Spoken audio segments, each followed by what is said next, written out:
We can think of lots of movies that are intense, but few deserve that label as much as Whiplash, which hits so hard that it feels like an attack. For those of us who love sushi, there's nothing like a night out at a good sushi restaurant, dining on plates or platters of perfectly shaped nigiri, carefully sliced sashimi, and crunchy, salty, sweet, and savory maki rolls. With challenging themes about what it takes to achieve and refine genius, blistering verbal abuse, and a toxic but radiant shared obsession, the film pushes viewers to their limits. But whether you're going to your favorite spot or trying out a new place with rave reviews, you have to be careful about what you order. From fake wasabi to mislabeled fish to spicy rolls past their prime, there are plenty of ways that your meal at a sushi restaurant might not be exactly what you hoped for or expected. It's not always the restaurant's fault, and there's more to being an awesome sushi restaurant than serving tasty seafood or sourcing acupunctured fish that probably had better healthcare coverage than you do. Once it's over, you have to catch your breath. The truth is you might not know what's actually in your food, whether that's the wasabi, the ginger, or even what's in the fish itself. So whether you're a kamikaze roll lover, a sashimi purist, or have a soft spot for teriyaki sauces, here are the tricks to choosing what you should never order from a sushi restaurant. Butterfish escolar, mistakenly known as butterfish, and often mislabeled as white tuna or albacore tuna, per Food Republic, is considered by the Japanese government to be toxic. But it's a favorite at a lot of sushi places because of its buttery texture. A little probably won't bother you, but it can make you sick. Part of the intensity comes from verisimilitude. Writer-director Damien Chazelle was once a drummer in a well-regarded high school jazz band led by a passionate instructor. There's just no way to get this one out of your head. We've thought long and hard about all the different qualities that make Whiplash leave such an indelible impression. We also find there's an off-putting petroleum flavor. More than just being popular, though, lower-end sushi restaurants will often have escolar, by any other name, including oilfish, on the menu because it does resemble albacore, with the rich mouthfeel of fattier tuna, but without as high a price tag. The 14 movies below take a lot of different approaches, but they all channel part of what makes Whiplash great, and they all add their own unique strengths to the mix. You'd be hard-pressed to find a super high-end sushi restaurant serving this fish. You'd also probably be hard-pressed to find it at your local grocery store, because in North America it's mostly seen in sushi, though it's easy to find online. But what you really need to know is that escolar is a different species from actual butterfish, which is a small, fatty, the good fats, and delicious fish found on the Atlantic coast of North America that's very sustainable. But that's not the fish sold as butterfish at most sushi restaurants. We promise that, short of having J.K. Simmons show up in your living room to scream at you, this is the closest you can get to more Whiplash. Amadeus. Any good movie about musical greatness and warped connections will inevitably get compared to Amadeus, which offers up dazzling displays of both bitterness and brio. So you're best avoiding butterfish unless it's locally caught butterfish, best identified by its species name Porinotus triacanthus, and not escolar. Spicy rolls. What do some sushi restaurants do when they don't fill the restaurant on a given evening? Or if they have just a few more servings of salmon or tuna to use up? How about when the salmon starts to smell just a tiny bit fishy, as its oils start to become rancid? To mask the smell or even just to cover the bland taste of a given fish, sushi restaurants often use a trick: spice and fat. Whiplash lives up to its predecessor's reputation, and vice versa. Amadeus is a rich, if thoroughly fictionalized, per this Guardian article, dual biopic of classical composers Mozart, Tom Hulce, and Salieri, F. While spicy mayo might sound like a perk for people who love a jolt of flavor and a creamy mouthfeel, all it's doing is masking the taste and smell of the fish, according to First We Feast. Murray Abraham. The devout, chaste Salieri spends years believing that his considerable talent and success come straight from God. They're his reward for upright behavior. But many will still use up the leftovers in making spicy rolls, where uneven slices of leftovers and slightly fishy fish won't be noticed, per the New York Daily News. Meanwhile, no high-end sushi restaurant would want to waste its best quality fish on a spicy roll, where a fish's subtle flavors would be all but destroyed. Some might say this way of using up leftovers is just good restaurant economics by not wasting perfectly edible fish, but it's good to know what you're getting either way.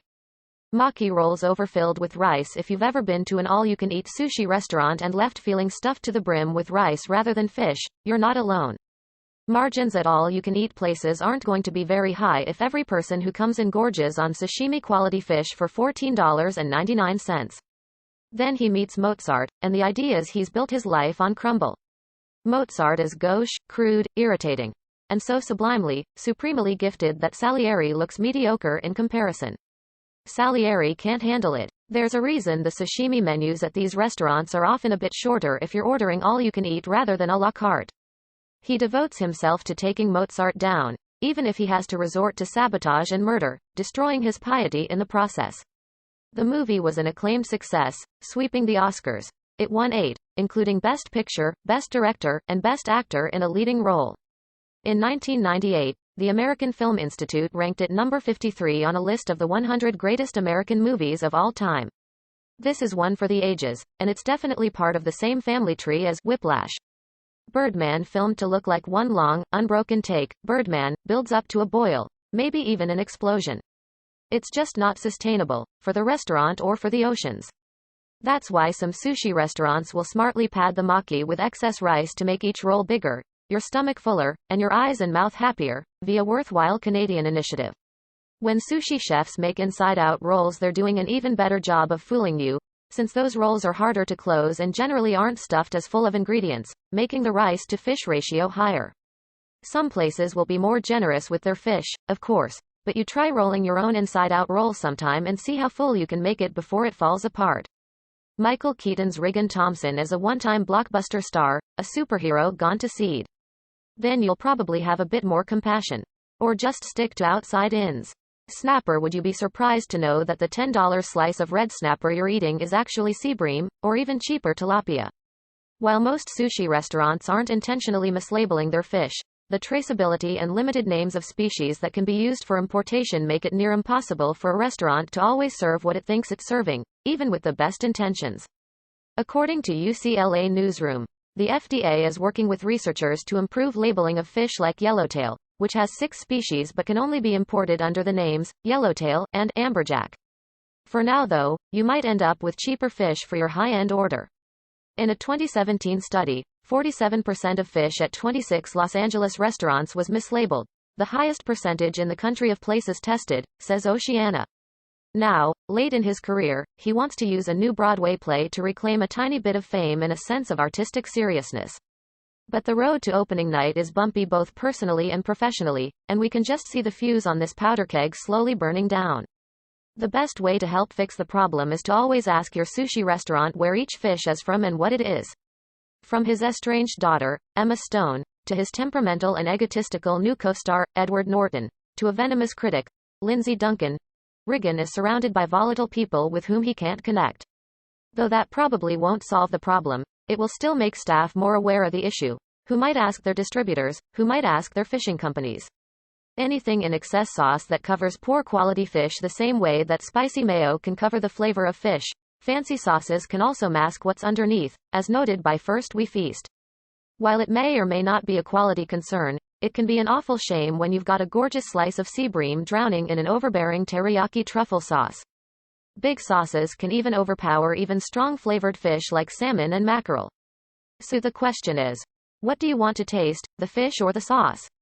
If it's the sauce, then go ahead and order that roll, but if it's the fish you might be better off with sashimi, nigiri, or something that comes with the tiniest bit of lime zest, yuzu oil, or a slice of jalapeno to enhance rather than mask the fish's flavor. The trick to ordering appropriately at a sushi restaurant is to ask when the fish arrived or was thawed, to know your FDA-approved thawing guidelines, and to remember that if the fish is really fresh, the restaurant is going to want to show it off, not hide it. Raw fish on Sundays. Traditionally, fish markets in a lot of places around the world are closed on Sunday and often Monday, meaning restaurants that served fish on those days were buying their fish on Saturday or earlier, via First We Feast. On top of all that, he's hearing his old character's, the titular Birdman's, voice in his head. Even now that more markets are open on those days, your fish shop might not be getting deliveries, meaning your sashimi-grade amoebae shrimp or raw scallop, if it's not frozen and thawed, might be a day old, which might leave you a bit more hesitant about getting that double order, per Food Republic. If you want the freshest possible fish, you're going to want to buy sushi on the day it arrives at the sushi restaurant and as quickly as possible after it's been pulled from the ocean. On days when no fresh fish is coming in, One good strategy is to stick to fish that's been thawed recently. Many types of fish are caught and immediately flash frozen on the boat, which can result in even higher quality than storing and shipping them on ice, where the temperature is likely to fluctuate and quality to degrade over time. Many larger fish, including salmon, even need to be frozen to reduce the risk of parasites, so ask what's fresh, frozen, and at its best, then order accordingly. Kanikama crab stick.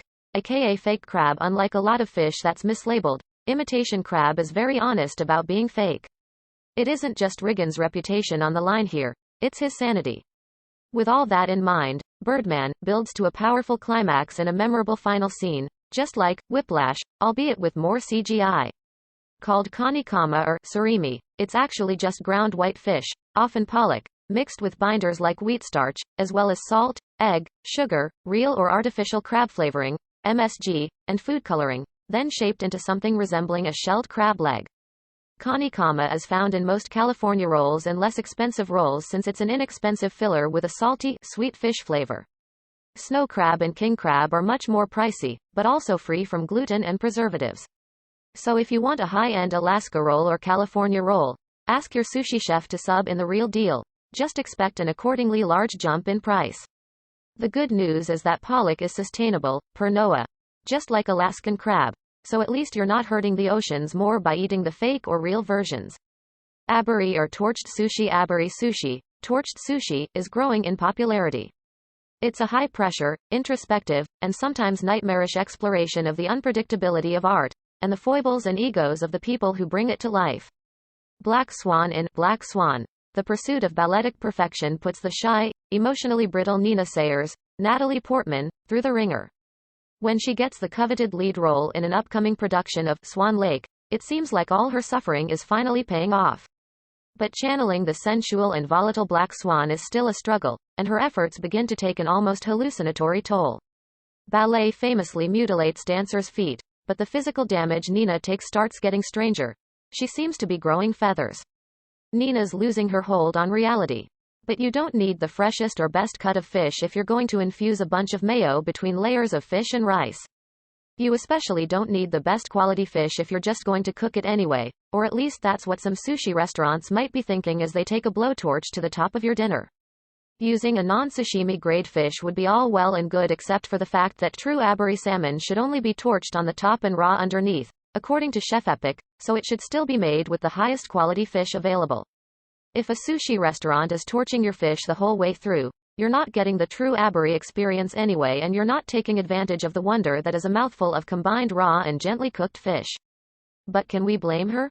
The ballet studio is a hothouse of envy and competition. Her director, played by a creepy, predatory Vincent Cassel, keeps her constantly on edge, and her mother tries to control her at every moment. Dancing empowers her and lets her escape into artistic fulfillment.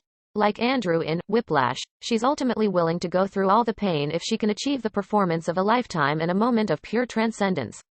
Foxcatcher. Like Whiplash, 2014's grim Foxcatcher straddles the line between drama and thriller, crafting a gripping narrative that always feels one confrontation away from erupting into violence.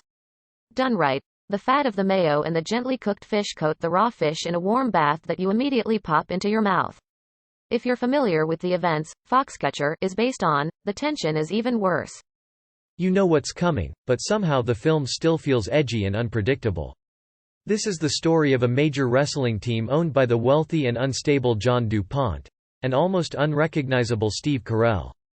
DuPont recruits two former Olympic champions, brothers Mark, Channing Tatum, and Dave Schultz, Mark Ruffalo.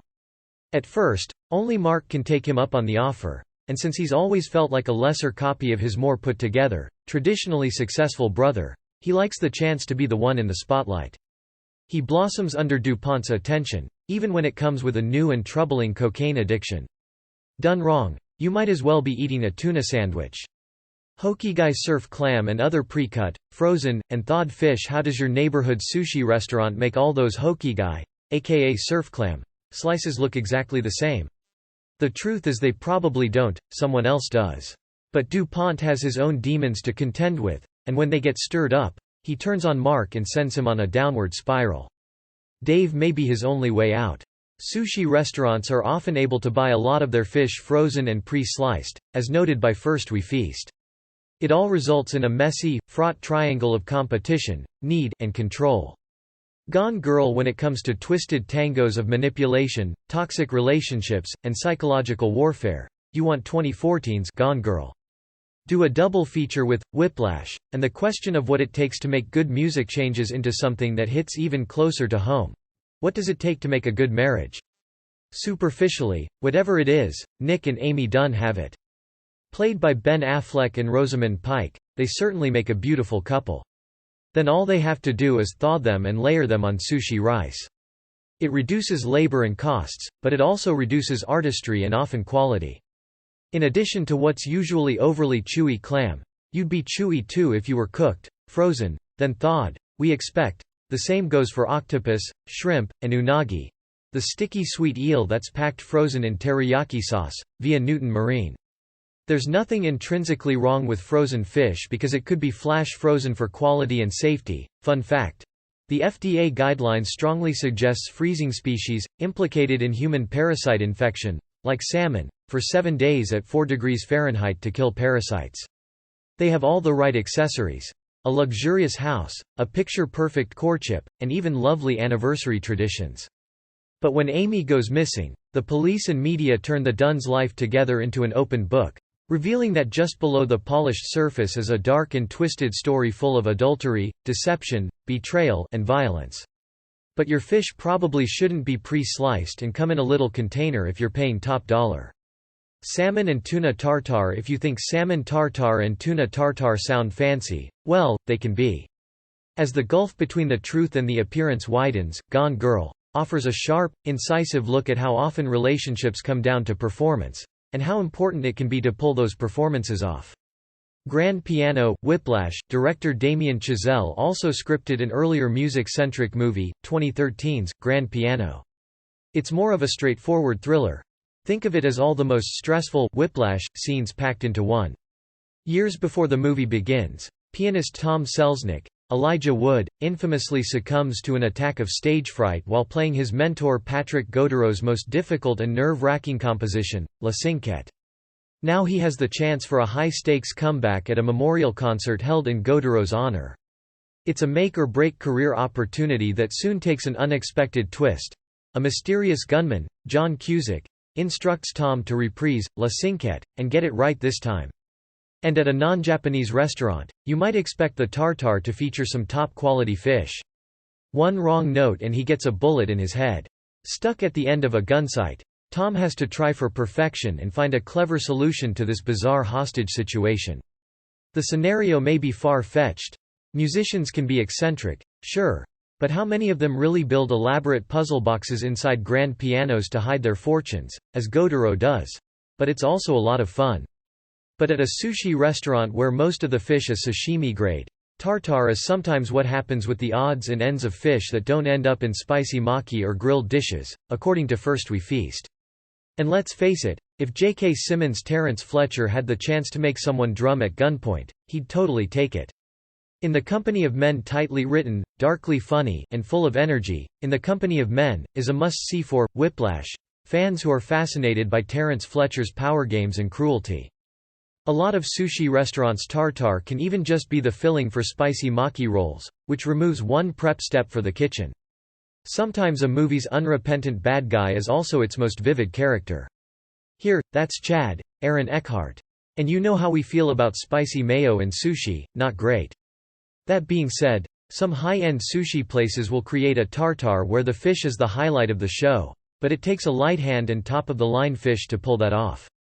At least with tartare, if the fish is slightly lower quality, the usually soy and acid-based sauce adds an extra layer of food safety, as the soy sauce and citrus possess antimicrobial properties that help fight bacteria like salmonella, via the Journal of Bioscience and Bioengineering.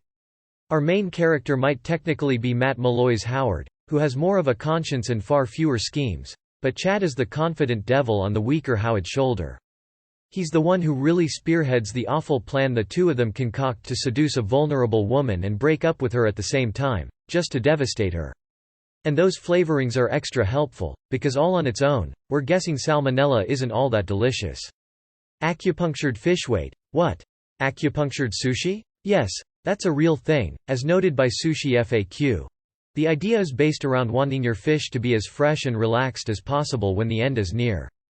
However, most North American restaurants don't have a tank of tuna or snapper or even mackerel in an aquarium in the kitchen waiting for your order to come through, and most fish get a little agitated when they're yanked from the water. So some chefs have started ordering acupunctured fish from Japan, where the fish is pricked with needles and essentially goes into a coma and stays in it for about 12 hours of transit time. After that it gently dies, but it sort of seems like its life continues in a zombie-like state inside a saltwater-soaked shipping envelope. Creepy? Yeah, probably. They target Christine, Stacey Edwards, a shy coworker who is insecure about being deaf. It's an astonishingly mean-spirited project, and agreeing to it, and just having chat around, plain and simple, ultimately makes Howard's life fall apart. The game these two men are playing isn't a team sport after all. But all of that is to say that by the time acupunctured fish gets to the sushi restaurant, it's maybe a little. It's a sick competition, and Howard is losing. Time Out called the film cruel, cool and pleasingly provocative, and those qualities make it a perfect match for Whiplash. It leaves you appalled, but also enthralled. In the house and the struggle between teacher and student, sometimes it's the student who gets the upper hand. Well, less dead than it would have otherwise been. Whether the fish actually tastes better, however, is up for debate.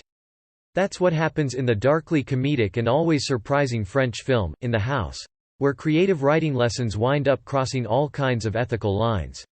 Literature teacher Germain, Fabrice Lucchini, gets reluctantly drawn into the voyeuristic, unnerving stories his precocious student Claude, Ernst Umhauer, writes about his gradual infiltration of a friend's house. The writing is good, and its suspense and unease are especially irresistible. But the way Claude toys with the line between reality and fiction is enough to make anyone nervous, and it certainly should give his teacher some cause for concern. What's not up for much debate is the price tag, which is going to be high. You can expect to pay through the nose for any fish undergoing acupuncture, the same way you would if you wanted needles stuck in your own body to relax. Artificially pink pickled ginger go to a market in Thailand, Vietnam, Japan, or Malaysia, and there's bound to be stalls overflowing with bright pink, yellow, and brown ginger root. The young rhizomes have smooth, almost translucent skin and sometimes pink tips that give naturally pickled ginger its color, says Viet World Kitchen. But most North Americans who enjoy the palate cleanser between bites of sushi think of fresh ginger as gnarly brown roots with yellow insides, the mature root. Those older ginger roots are then peeled, sliced, pickled, and dyed pink to resemble the pink-tipped younger versions, per just one cookbook. In fact, most commercial pickled gingers contain food coloring.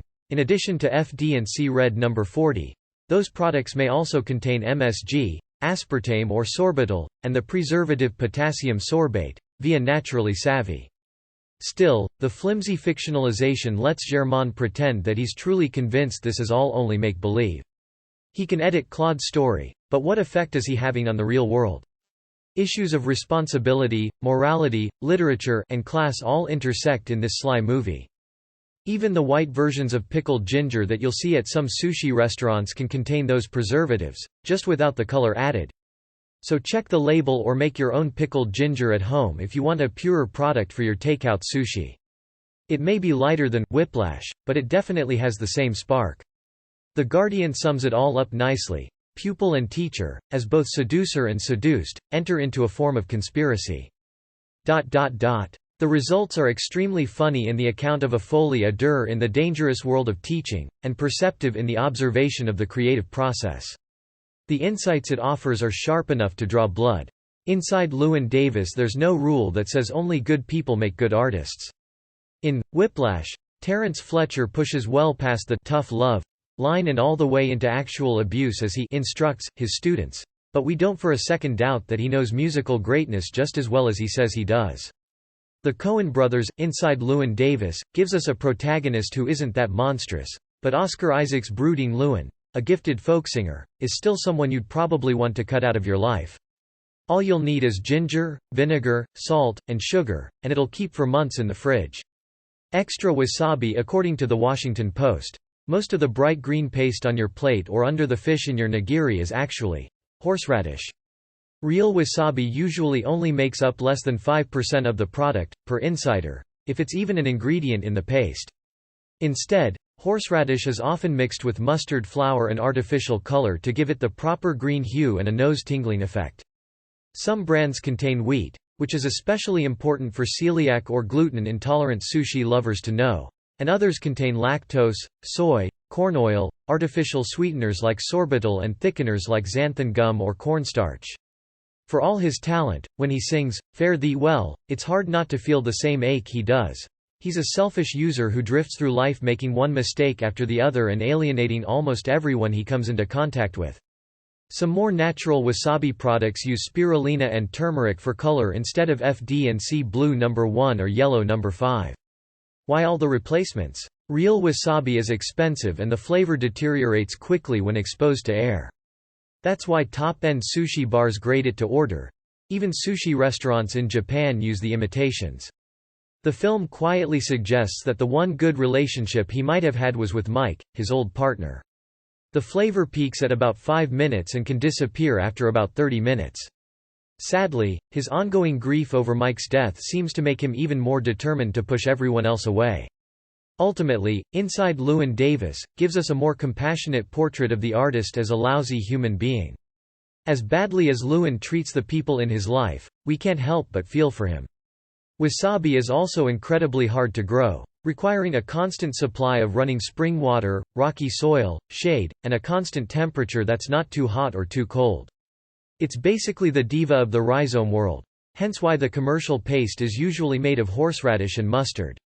It's harder to manage the same kind of sympathy for Fletcher. Ma Rainey's Black Bottom. Ma Rainey's Black Bottom looks at a later stage of a musician's life, after they already have the necessary confidence and greatness. But Healthline notes real wasabi is also full of anti-inflammatory, antibacterial and anti-cancer properties, which is why it's traditionally been a highly prized accompaniment for raw fish. Anything deep fried, like tempura, who doesn't love crunchy tempura when it's light as air and not greasy? Unfortunately, that's often not the case, and this dish of overly breaded and poorly deep-fried fish, sweet potato, and dubious vegetables too often turns into a slimy, mushy mess. When you have the performance down, what happens with the business? In Ma Rainey's Black Bottom, the musicians in question also have to deal with the pervasive racism of the 1920s. Whatever power they can get through their musical prowess, they want to keep, especially since they've had to make compromises to get it. There's also the fact that it's loaded with fat, often from not the best quality oil, which is also not great, via Livestrong. Viola Davis's Ma Rainey is at the height of her fame here, an established star more than willing to be difficult in order to get her way. Mirroring her as Chadwick Boseman in a final, awe-inspiring role. Ambitious up-and-comer Levy Green, who has nothing but his drive, anger, and ferocious talent. Set mostly in one swelteringly hot location with tensions running unbelievably high, Ma Rainey's Black Bottom is a high-octane film led by two powerhouse performers. It also has a brutality, Whiplash, fans will recognize. Justin Chong at the LA Times said, "One of the original playwright's cruelest insights is that his characters, trapped together in close quarters, will turn on each other with an almost cannibalistic fury, channeling their justifiable rage in the wrong direction. Fortunately for us, the damage they do is riveting. Misery, may be the most iconic film about putting someone through hell in the name of art. Take the tension of Whiplash, and ratchet it up into pure, unadulterated terror, and you have Misery." This is the story of famed author Paul Sheldon, James Caan, who has made a living churning out pulp novels about the adventures of the excellently named Misery Chastain. And keep in mind that the sushi restaurant could just be using it as a way to get people to fill up on low-cost veggies instead of high-cost sashimi. But yes, crispy, perfectly fried tempura is an art, so if it's your favorite thing and you're at a sushi restaurant where it's done well, then go for it. Just don't go overboard. And keep in mind that any maki stuffed with tempura is basically just using crunchy breadcrumbs as filler in place of fish, much like the excess rice and maki rolls mentioned above. Anything with cream cheese has no place in sushi. There, we said it. While we get that a sushi restaurant might be trying to add a smooth and creamy texture to a maki roll, and that creaminess can be appealing, be aware that it's complete fusion and just weird to stick it in sushi. The Misery books sell like hotcakes, but they all have Fabio-style clinch covers. They're never going to get Paul the literary reputation he craves. So he's decided to put the series behind him for good. Mayo or Kewpie, Japanese mayo, is one thing, but dairy? Nope. The fact is that when you add that cream cheese, there's no way you're going to be able to appreciate the flavor of the fish, and the fish should always be the highlight, even in a maki. Also, the creamy texture of the cream cheese doesn't highlight the texture of the fish. He's killed misery. He even has a completed draft of a new novel, one that could completely reshape his career. His life is on track right until he gets in a car crash and meets his no. They're just too similar, so you're better off sticking with straight-up nigiri or sashimi, or trying, well, any other roll. We'd even take a lightly spicy tuna roll over something stuffed with cream cheese, and we've got issues with those too. Seaweed salad. Have you ever wondered why a lot of those seaweed salads at sushi restaurants are exactly alike in neon green? It turns out that they often come frozen in big tubs and are thawed by restaurants as needed, and that the color comes from food coloring. Plus, these can contain MSG, fake sugars, preservatives, and even high fructose corn syrup.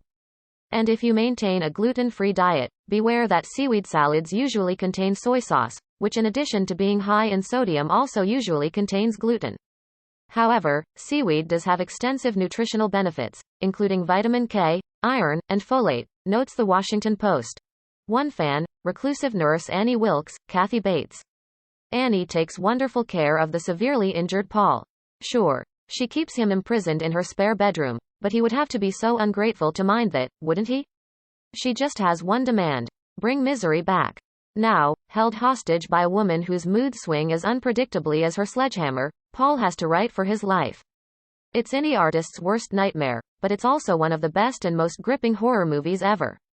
Notes on a Scandal. Notes on a Scandal offers a small-scale but deeply disturbing portrait of human connections gone wrong. To that end, you should order it if the sushi restaurant makes the salad themselves and can tell you exactly what is, and isn't, in it. Judi Dench stars as Barbara Covett, an embittered history teacher with a past pattern of obsession and manipulation. But you should also make sure that the seaweed is sustainably harvested, because sometimes it's not, with large-scale kelp production sometimes leading to overly shaded oceans that can hurt phytoplankton, which is essential to marine environments, via frontiers in marine science. So ask some questions before you order your next seaweed salad. White rice. The amount of white rice consumed at a sushi restaurant is kind of mind-boggling and not particularly healthy, per time. She wants to befriend new teacher Sheba Hart, Kate Blanchett. But when she finds out that Sheba is having an affair with one of her students, she has no problem tainting their budding closeness with a spot of emotional blackmail. What's a little twisting of the knife between friends? What Sheba does is clearly wrong, but our look inside Barbara's mind shows exactly how poisonous she is.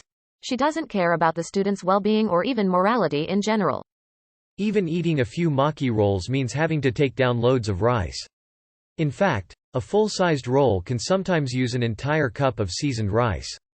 Since carbs increase your insulin and blood sugar levels, eating too many of them isn't a great thing, especially since there's salt and sugar added. Two tasty additions that are easy to eat too much of at a sushi restaurant when you're most likely going to be adding soy sauce and pickled ginger to your nigiri, sashimi, and maki anyway. Instead, try swapping out white rice for whole grain brown rice in your rolls if that's an option. She only cares about leverage. She doesn't want to be alone, and if she can ruin Sheba's life just enough, Sheba will have no one to turn to but her. Vicious, clever, and perfectly acted. Notes on a Scandal is a suffocating dive into the dark side of human nature. The Red Shoes is a masterpiece. When it comes to stories of artistic fervor and ruinous obsession, it rarely gets any better than this. If you're looking for some follow-up viewing for Whiplash, just remember that you can't go wrong with a classic. Vicky, Moira Shearer, is a young ballet dancer whose rare gifts quickly shine through. She attracts the attention of two men: the loyal composer Julian, Marius Goring, who loves her, and the brilliant impresario, Lermontov, Anton Walbrook, who loves her talent. Full of fiber and more filling than its counterpart, brown rice makes you fuller, naturally preventing you from binge eating. Or try ordering some sashimi to go with your favorite roll and reduce the total carb intake that way. Protein will keep you satisfied much longer than carbs like white rice. Tobiko sushi, or fish roe, is not a very healthy choice when eating out at a sushi restaurant. First off, they're chock full of saturated fat and cholesterol, according to Medical News Today. Lermontov has shaped his ballet company around Vicky, and he won't tolerate her divided attention or his implicit competition with Julian. When he pushes Vicky to choose between him and Julian, effectively between romance and her career, she chooses Julian and the potential for a happy, ordinary life. And since the eggs are preserved with salt, artificial colors, and preservatives, they're not quite as natural as sushi should be. Unlike those bigger spheres of salmon roe, tobiko usually come from flying fish. They skim the water more than fly, but we didn't have the honor of naming them, as noted by Izzy Cooking. Unfortunately, in addition to some neon colors, tobiko often contains sugars, MSG, and wheat. But no one with her kind of passion can really leave their vocation behind forever. That's bad news for anyone who's gluten intolerant or has a wheat allergy. Yes, we know that tobiko is pretty and those little briny pops are fun, but check those ingredients and be careful of your cholesterol intake. Basically, just don't overdo it because that saturated fat adds up fast, especially if you're ordering tempura, see above. Soy sauce is delicious. The emotional tumult of it all, embodied through restless, hallucinatory dance sequences and the collision of fantasy and reality, could destroy her. The Red Shoes asks some of the same questions as Whiplash, and it also doesn't give us any sure answers. There are a whole range of flavors, from light to dark, yuzu spiked to sweet, and young to barrel-aged. But soy sauce is loaded with sodium, which can contribute to spikes in your blood pressure, via Healthline. Regular soy sauce contains, on average, about 1160 mg of sodium per tablespoon serving. The ambiguity and intensity make these films unforgettable. Uncut Gems. If what you love about Whiplash is its relentless sense of pressure, then you have to pick up Uncut Gems. This 2019 Safdie brothers film, starring Adam Sandler in an incredible and ego-free performance, offers 135 minutes of breathless, agonizing stress. Sandler plays Howard Ratner, a jewelry store owner with a serious gambling problem. While low-sodium versions of the sauce contain less, they're still pretty salty, and plenty of people refill their little soy sauce dish more than once in a meal. How many times have you dropped a roll into your soy sauce dish and ended up picking out all the now soy sauce-drenched rice kernels? And how many times have you been thirsty after a sushi meal? If you must have this popular condiment with your sushi dishes, try to dip only the fish part of nigiri or a tiny bit of a maki piece in your soy sauce rather than treating your food like it hasn't bathed in weeks. Unsustainable shrimp. Have you seen Seaspiracy? Even if you already knew that Asian shrimp farming wasn't sustainable, the human slavery and violence involved in the business, in addition to the environmental impact, makes ordering shrimp at a sushi restaurant a pretty unappetizing option. Howard lives on the edge, constantly involving himself in high-stakes juggling acts that have him moving from one hustle and potentially ruinous risk to the next. He's pinned a lot of his hopes on auctioning off a black opal, but things keep going wrong. Since even certified sustainable fish are just too hard to trust these days, it's best to avoid shrimp altogether. That is, unless you know what you're eating was caught locally and sustainably in season, or comes from a couple of new inland farmed shrimp companies that are trying to scale, per Aquaculture North America. Those jumbo shrimp that come fresh or frozen at the grocery store, though? Not so great for the world. Like any good tragic hero, he also can't stop making his own problems worse. Every time he gets the money to start paying off his massive debt, he turns around and bets it on the chance for an even bigger score. On top of that, the shrimp used to top nigiri are often also pre-frozen and pre-sliced, which we think should be avoided if you're looking for a quality sushi experience. You white-knuckle your way through this movie, invested in Howard's fate even as you watch him constantly flirt with torpedoing it. We know it sounds hard to get through, but it's also what makes the film so memorable and such a good companion piece for Whiplash. As IndieWire puts it, it's a riveting high-wire act, pairing cosmic visuals with the gritty energy of a dark psychological thriller and sudden bursts of frantic comedy. That leaves people rattled, disoriented, grasping for clarity. And the relief won't come until the credits roll. So while they're delicious in tempura, we just can't get behind them. We'll be sticking to the zucchini and sweet potato tempura when we need a battered hit of deliciousness for the time being. Farmed salmon people have been sounding the alarm on farmed Atlantic salmon for years. FYI, Atlantic salmon refers to the species, not the area where the fish is raised or caught. So Atlantic salmon is often farmed in the Pacific Ocean, as well as Norway and the northeastern Atlantic Ocean, via NRDC. However, Choice points out that not all farming operations are created equal, and they don't all dump antibiotics into open water. That practice impacts wild species and is awful for the aquatic ecosystem. Anyone want to hear about sea lice? We didn't think so. So you'll want to know what your farmed fish were fed and how they were kept healthy, or how that sickness was treated or prevented. And those are generally questions that your local sushi restaurant can't answer, though they should be able to. So maybe Pacific salmon like sockeye are better, you think? Unfortunately, even farmed sockeye salmon might not be sustainable, depending on stocks and where it comes from, according to the Marine Stewardship Council. So ask some questions first, and deal with the hunger pangs that will come while you wait for answers before you can finally eat dinner. Wild salmon. Just because farmed salmon can be less than great, that doesn't mean that wild salmon is better. Among the differences between wild salmon and farmed salmon, wild salmon are often overfished, depending on the fishery. Some are managed better than others, as noted by the Marine Stewardship Council. However, it's hard to know where something came from and how it was caught, especially if it's from a large fishery. There are some great family-run companies in Alaska, but they can only provide so much salmon, and demand is definitely high as more and more people learn about the sustainability, or the lack of sustainability, of fish. And if you think you're buying wild salmon, there's a decent chance you're actually buying farmed salmon, according to Time. Wouldn't you like to know if your salmon has been doused in antibiotics? Oh, and by the way, there's no such thing as commercial wild Atlantic salmon, per our Wicked Fish. So if a restaurant says they have wild Atlantic salmon, they're wrong, whether they know it or not. Unsustainable fish salmon aren't the only overfished species. In fact, a lot of fish are overfished. A lot of fish are also mislabeled, too. So even if you think you're buying a sustainable piece of nigiri, you might not be.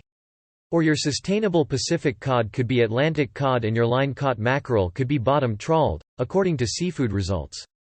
There are, fortunately, some sushi restaurants that sell only sustainable fish, which takes the guesswork and stress out of ordering, assuming they've seen some documentaries and done a ton of research. And even then it's hard to say what fish are really sustainable. So unless you want to stick with avocado rolls or spend the night checking the sustainability of longline sea bream or tender chotoro on your phone, get ready to spend a little extra on some peace of mind. How about that unagi, aka eel? Because yeah, a dinner at a restaurant that only serves sustainable fish will probably be more expensive. But you know what's even worse? Never being able to eat fish again because it's all gone.